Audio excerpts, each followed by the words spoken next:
I am not I. I am this one, walking beside me. Whom do I not see? Whom at times do I manage to visit, and at other times I forget? This one who remains silent when I talk, the one who gives sweet when I hate, the one who takes a walk when I am indoors, the one who will remain standing when I die. These words from Juan Ramon welcome all who have gathered here this morning for our Sunday service. Welcome to those who have gathered here in person at Essex Church, and to all who are joining us via Zoom from far and wide. For anyone who doesn't know me, I'm Michael Allured, and I'm the minister with Golders Green Unitarians in northwest London. Our service today is on the topic of identity, a quality that goes to the centre of our being, identity. Sometimes, though not always, in good and affirming ways. In our strength and in our fragility, we are gathered here with our joys and our woes, each with our gifts, each with our failings, aspiring to feed our best selves. May we be present with open minds, loving hearts, and outstretched hands.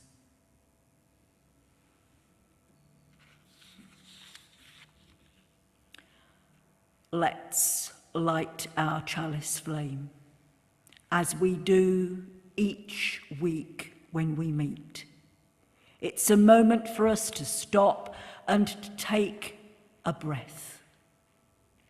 This simple ritual connects us with Unitarians and Unitarian Universalists the world over, and it reminds us of the proudly progressive religious tradition of which this gathering is part.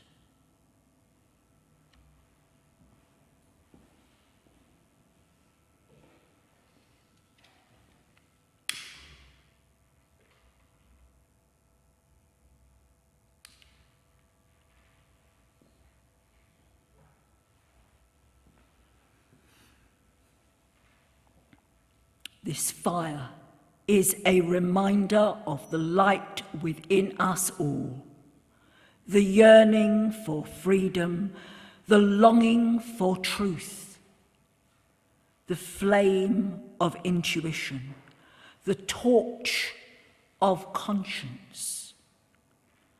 We dedicate this gathering to the remembrance of this holy light.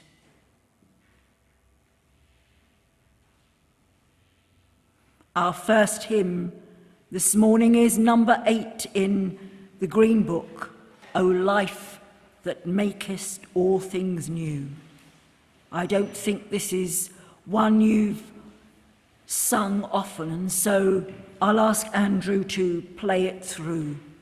For those on Zoom, the words will be up on the screen.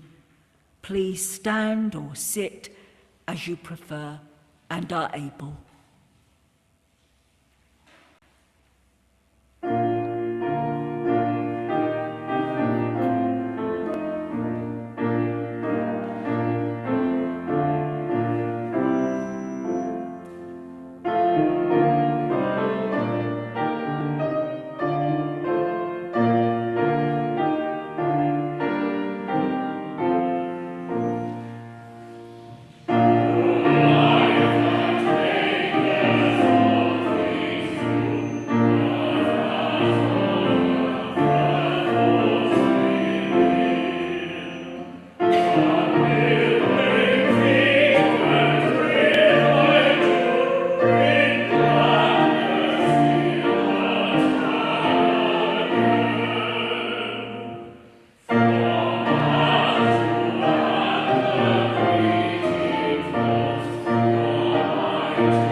We're moving into a time of prayer now. Words interspersed with drops and pools of silence for your own inward reflection. You might want to adjust your position for comfort, close your eyes, soften your gaze. Do whatever you feel is going to make you comfortable. Take a few moments to find the positive that helps you to feel comfortable and more aware.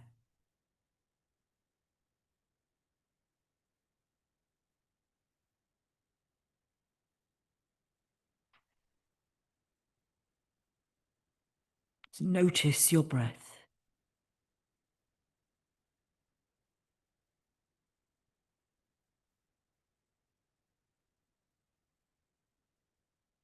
Bring yourself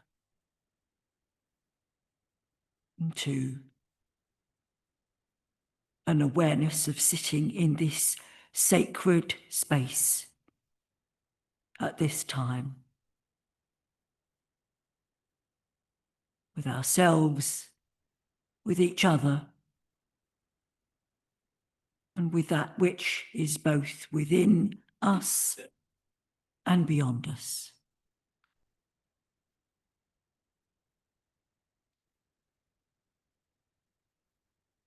Spirit of life, God of all love, in whom we live and move and have our being, we turn our full attention to you, the light within and without, as we tune into the depths of this life and gather greater wisdom.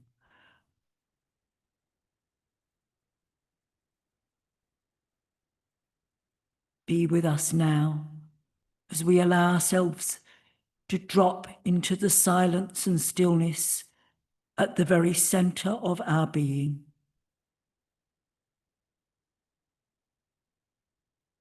This morning, as we consider identity and perhaps with it purpose and meaning, we give thanks for the ability to begin again after the disaster, after the tragedy, after the loss, after meeting the challenge set before us. Grant us the courage to continue on the journey, the courage to speak up for the well-being of others, ourselves, and the planet. May we forgive each other when our courage falls short, and may we try again. Grant us hearts to love boldly, to embody our faith and our values in living words and deeds. May our hearts open to embrace humility and grace, reconciliation and hope. Grant us the ability to learn and grow, to let the spirit of love and truth work its transformation upon us and within us. Grant us the spirit of hospitality, the willingness to sustain a fit dwelling place for the holy that resides in all being. Grant us a sense of being at peace with ourselves and in the world, with who we are, even as we are in motion. We cultivate together the strength to welcome every kind of gift and all manner of ways to be on this journey of life together. We gather together here each Sunday with hearts full of life's sorrows and joys. We try to make sense of life in general and often our own lives in particular. We long to find light to counter darkness, goodness to stand up to evil, generosity in place of meanness, connection and companionship, not isolation and despair, compassion over unkindness. We long to find hope and healing poured out through the hospitality of our hearts. Spirit of the universe, of our hearts and many names, be with us now.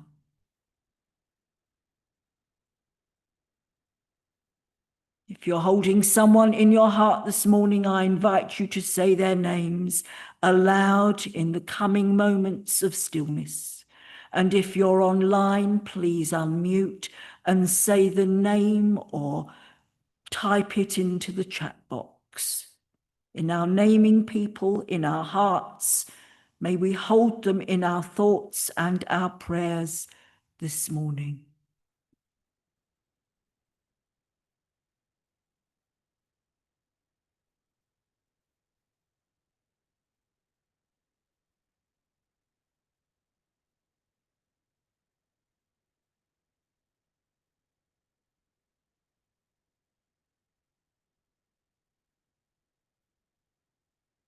Zara and Ruth and Rob and Ronnie.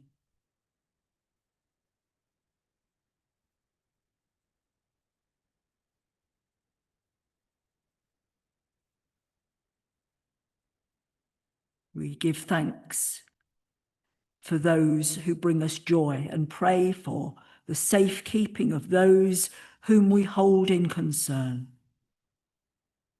For all the names spoken and unspoken, may they be surrounded by loving kindness that we offer them today and in the coming week. We reach out with hearts and minds to all who are suffering because of war, genocide, famine, being homeless, poverty, and the many injustices and cruelties that humankind and sentient beings must endure because we live. But let us remember that there is goodness in the world. And where it is found, may it give comfort. Where it is given away to another, may it spread hope. For all the named and unnamed we hold in our hearts this morning, our candles burn as lights of hope.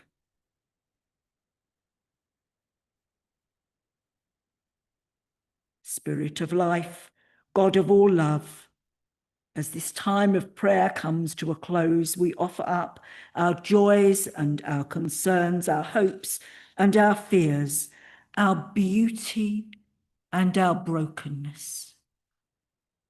And we call on you for insight, healing and renewal. As we look forward now to the coming week, help us to live well each day and to be our best selves, using our unique gifts in the service of love, justice, and peace. So be it.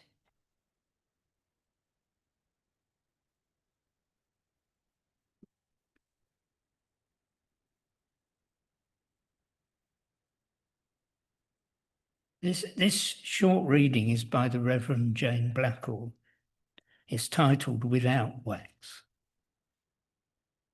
Many years ago, I learned from a dear friend that the word sincere originated from the Latin words meaning without wax. It referred to the practice of using wax to make marble look flawless and of higher quality than it actually was, so that it could be sold for a higher price. Coloured wax would be rubbed in to conceal the flaws and imperfections in the stone. So to be sincere is to be without wax, without concealing your flaws. To be sincere is to be vulnerable and real.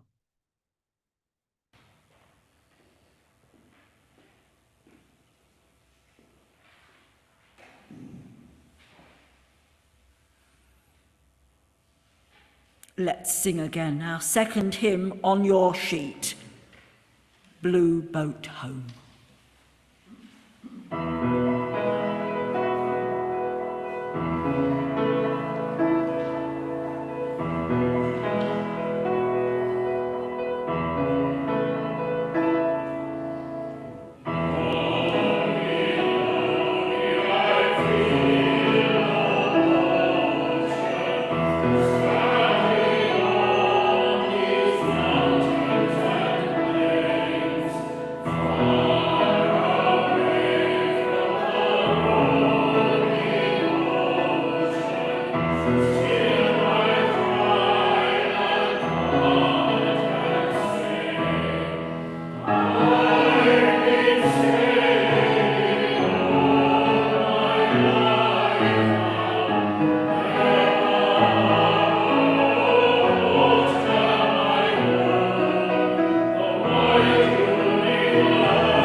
Integrity and Wholeness by Michael Dadson. Thomas Merton claimed that there is in all things a hidden wholeness. Douglas Wood said, "Jack pines are not lumber trees and they won't win any beauty contest either." But to me, this valiant old tree, solitary on its rocky point, is as beautiful as a living thing can be. In the calligraphy of its shape against the sky is written strength of character and perseverance, survival of wind, drought, cold, heat, disease. In its silence, it speaks of wholeness, of an integrity that comes from being what you are. Michael Dadson continues, a jack pine solitary on its rock point is one of the loveliest sights I know. But lovelier still is the sight of a woman or a man with integrity intact. Can we name any such? Speak such names, picture such people, and you can catch a glimpse of the beauty that arises when people refuse to live divided lives. Of course, wholeness comes more easily to jack pines than to human beings. It is capable of thinking itself into trouble. It is incapable of thinking itself into trouble. We are cursed with the blessing of consciousness and choice, a two-edged sword that both divides us and can help us to become whole. Out there, I sense the wholeness hidden in all things. It is the taste of wild berries, the scent of sun-baked pine, the sight of the northern lights, the sound of water lapping the shore, signs of a bedrock integrity that is eternal and beyond all doubt. And when I return to the human world that is transient and riddled with disbelief, I have new eyes for the wholeness hidden in me and my kind, and a new heart for loving even our imperfections.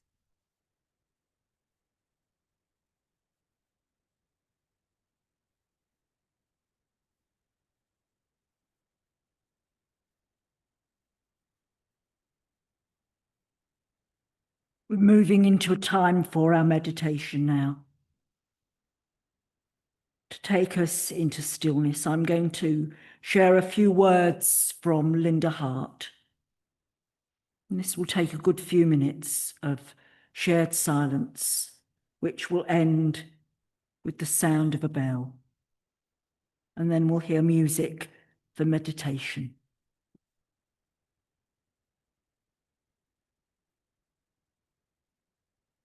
So let's do what we need to do now to be comfortable. Adjust your position. Be aware of your feet flat on the ground, closing your eyes or softening your gaze. Meditating in your own way. We come into the presence of all that is our lives here in these moments of calm and quiet. May we remember in these days of the fullness of what we know, how to be joyous, and how joy becomes twinned with sorrow, how love brings tears to our eyes, how sweetness can come in strange gushes.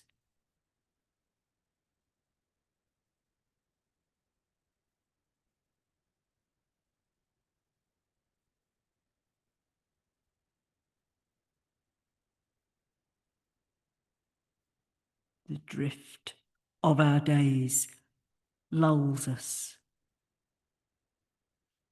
allows us to forget these things we know.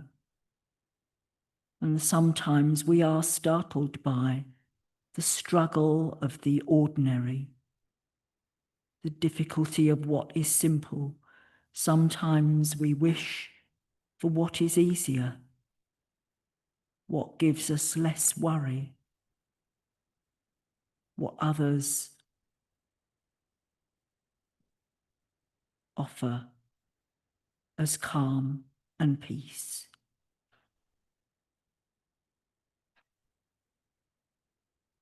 Help us, Spirit of Love, to find meanings that rest within us all,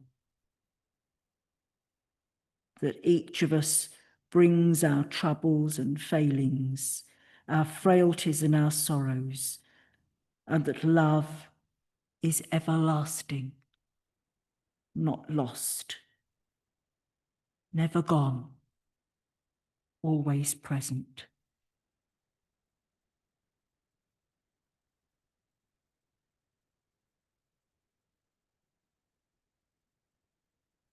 Forgiveness is real. Promise always beckons. May we remain in the presence of love that abides and be awake to what is in our lives this day and every day.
Our next reading.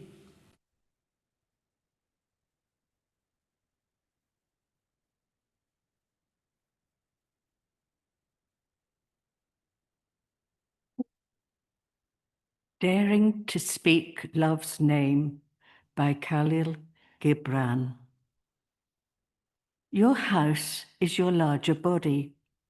It grows in the sun and sleeps in the stillness of the night, and it is not dreamless. Does not your house dream, and dreaming leave the city for grove and hilltop? Your house shall not be an anchor, but a mast.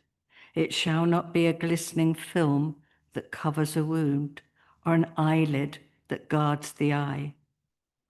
You shall not fold your wings that you may pass through doors, nor bend your heads that they strike not against a ceiling, nor fear to breathe, lest walls should crack and fall down. You shall not dwell in tombs made by the dead for the living.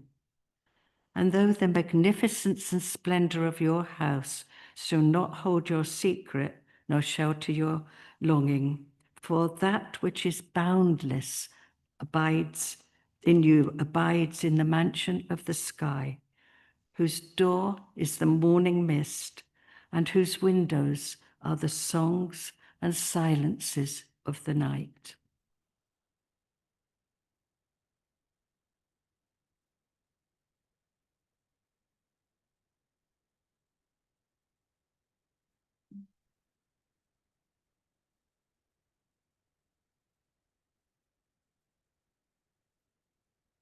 We've got to work on ourselves to make what success we can of love.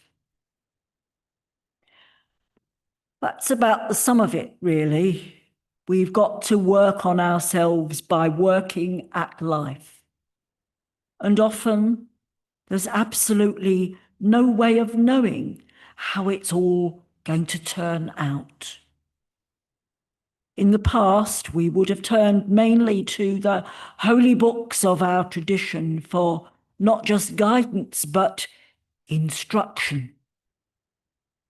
There's less of that today, and in many ways, that's a good thing.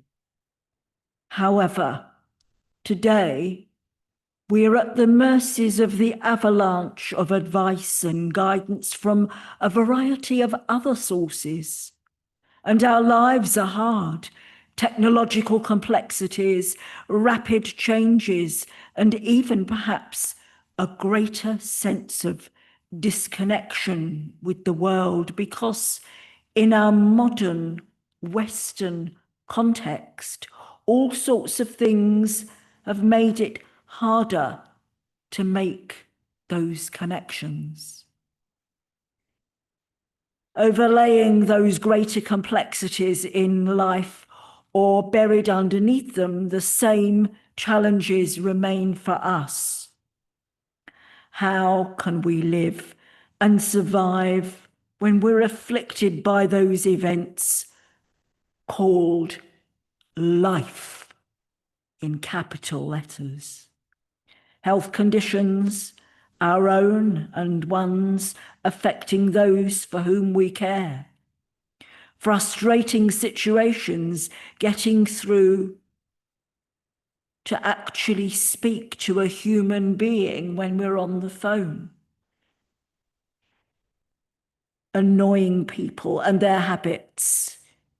X means well, but doesn't realize how that thing X does or doesn't do absolutely drains me. Big things and little things alike can wear us all down. And it's really not helpful when someone points out that with a wise look, that others are far worse off than we are. That's not always helpful to hear. We know our woes are all relative, but when we're going through them, it doesn't always help to be reminded. Yet we do need to be reminded, first, of the worth of gratitude, second, of seeing what in management speak is the bigger picture. But we might recognize as the meaning of life. And the third, of the truth that all things will pass. And they will. All things will pass. So against this canvas, what about claiming life? What about empowering it so that we do indeed aspire to live always to be our best selves? We can each only do this in our own way, working with the warp and weft of our own lives as they are in reality. We draw on lessons from many sources, and being Unitarian, we know that wisdom comes not simply from one holy book or even all holy books. As one of my colleagues, Reverend Danny Crosby from Urmston Unitarians, writes in his regular column in The Inquirer, wisdom comes in little things. That might be in the simplicity of berries, as we recall from our earlier reading, or the sight of the Northern Lights.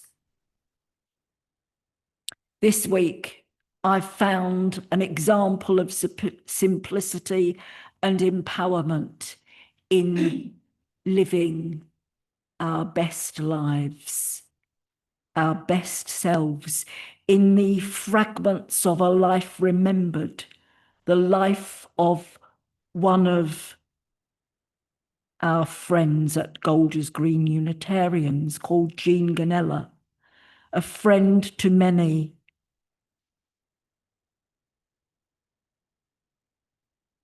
And when we were planning to take leave of her, a person, particularly if we've known her or him or they, there is a moment when in the preparations that we make for that bidding farewell, we can sometimes catch a glimpse of who the person truly was, who they became. in how life was spent for them and how we made a relationship with them. So I remembered how almost a year ago I prepared to say farewell to our friend Jean, and I reflected on how she had claimed her life and used it as a way to empower her spirit. Some might call it soul, and her physicality to be useful to the world where she found herself. If you've visited Jean's house, as I did, you'll have known what I meant when I referred to her yoga room. It was the yoga studio that she'd created. In one corner, there was a shrine to symbols of world faiths, a massage room, a place for interfaith dialogue. She ran an interfaith group for 20 years, and we all gathered in that yoga room for regular satsang gatherings. The Yogapedia defines satisfying satsang in this way. Satsang is a Sanskrit term derived from two roots. Sat meaning true, and Sangha meaning community, company, or association. It can be translated as associating with good people, or simply being in the company of truth. And it refers to an act of gathering with like-minded, uplifting people, especially those of us on a spiritual path. Satsang may also refer to a group of people engaged in a spiritual dialogue, although the term is generally used to highlight the importance of community or spiritual growth.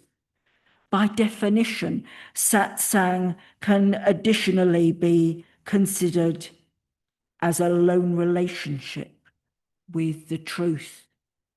Satsang is associated with inequality of sattva, goodness or purity, which is one of the three gunas, natural attributes, alongside rajas, passion, and inactivity, tamas. Sattva manifests as thoughtfulness, wisdom, contemplation, and peaceful demeanor. A sattvic person makes a natural way as seeker of truth.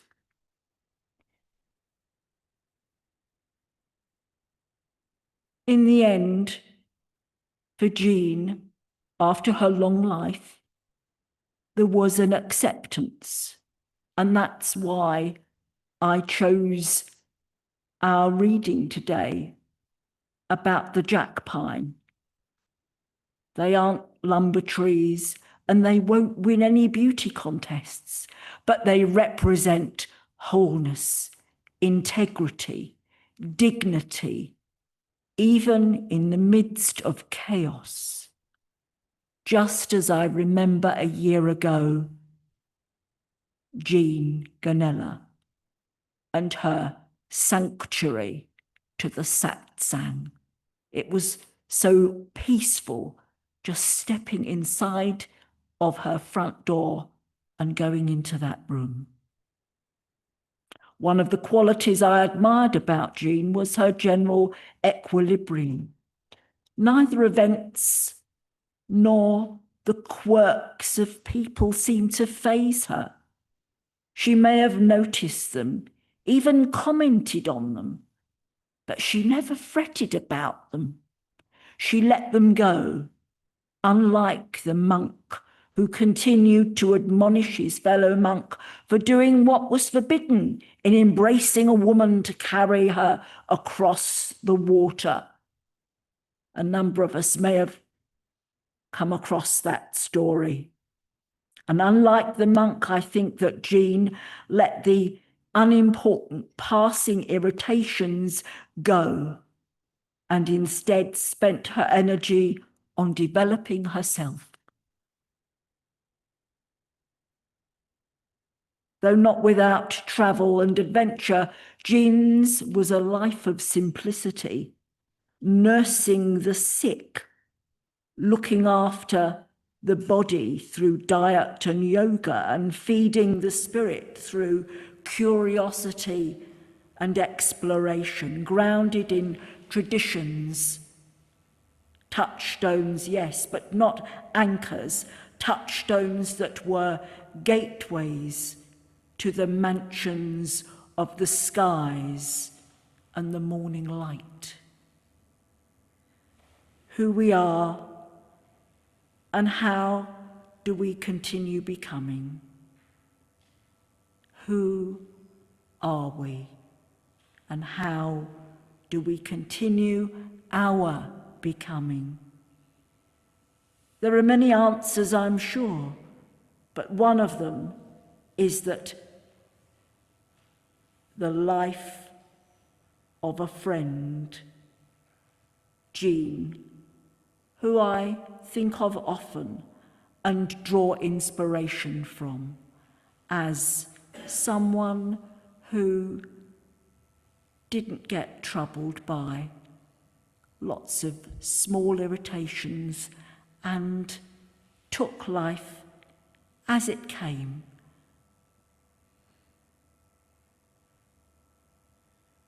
There are many answers, but in knowing Jean, I found one in that yoga room, bathed in sunlight and in the echoes of the hundreds of satsangs that she hosted there in that space with its primrose walls. And so let us always think of the bigger picture and at least try to ride with our irritations so that we can find an inner peace. Blessed be. Let's sing our final hymn now, 146, in our Green Book's True Simplicity.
It's time for our announcements now, and once again, I'm being Liz.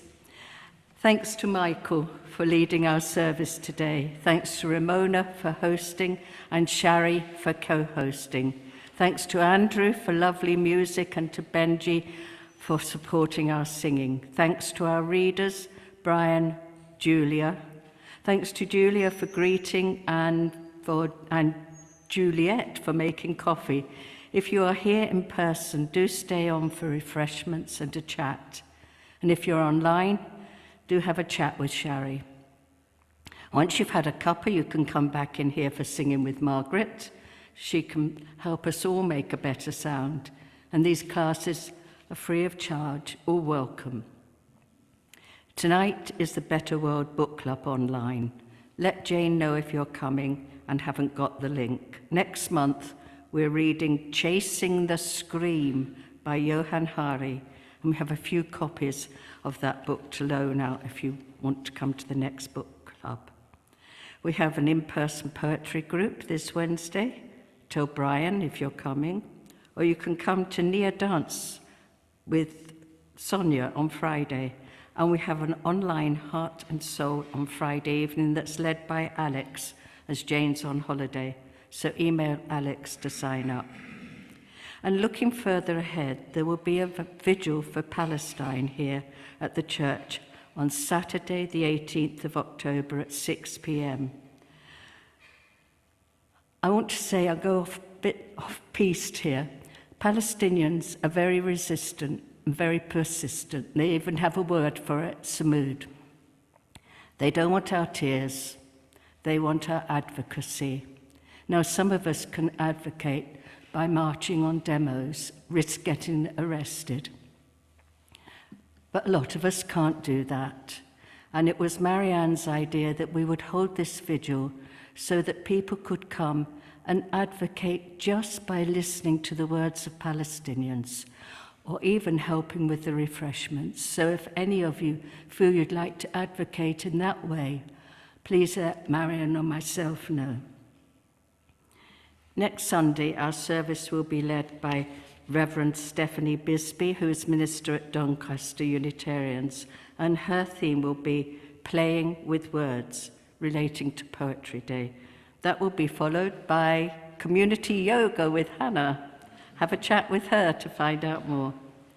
Details of all our activities are printed on the back of the order of service for you to take away, and also in the Friday email. The congregation very much has a life beyond Sundays, and we encourage you to keep in touch, look out for each other, and do what you can to nurture supportive connections. And it's time for our closing words and music.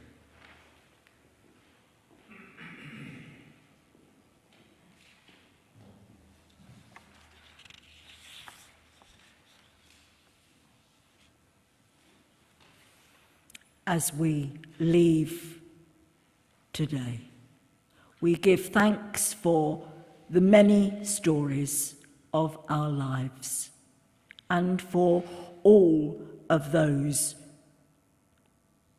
who hold us gently while we tell those stories. We leave grateful for the listeners, for those who sit quietly and give us the gift of a version of themselves born in a moment of tender grace. And we leave grateful for the storytellers who with courage and love give us the gift of their true selves. May the connections we each other forge with each other and the world discover and rediscover connections. May we rediscover freed hearts and minds and nurture your soul now and always. Amen.